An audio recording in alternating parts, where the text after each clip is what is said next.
The last screencast on the HyperDoc is going over the questions, standards, and knowledge that are the basis for this particular strand within the module on agricultural systems.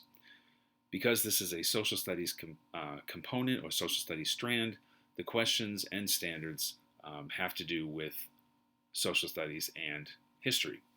Your compelling question, what were some of the reasons for the shifts in agricultural practices in Maine over the centuries, with supporting questions being, what are some of the agricultural practices and ideals exhibited throughout Maine's history, and why do people choose to become farmers? There's also the supporting question of what cultural attitudes do people have about farmers and why do they exist, particularly here in the state of Maine. For guiding principles, you are working towards being a clear and effective communicator because you are communicating the research and the results of the research that you have conducted to an audience through the creation of your video. And you are self-directed and lifelong learner, self-directed certainly because the module is asking you to do much of this work independently.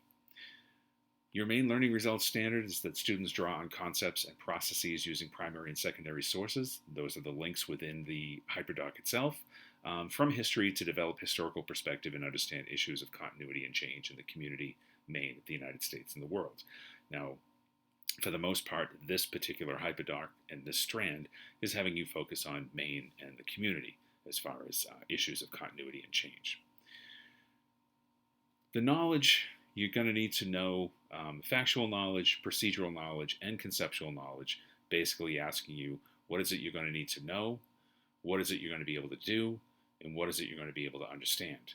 And the bullet points are right here explaining what it is you need to know, what it is you need to do, and what it is you need to understand through this process.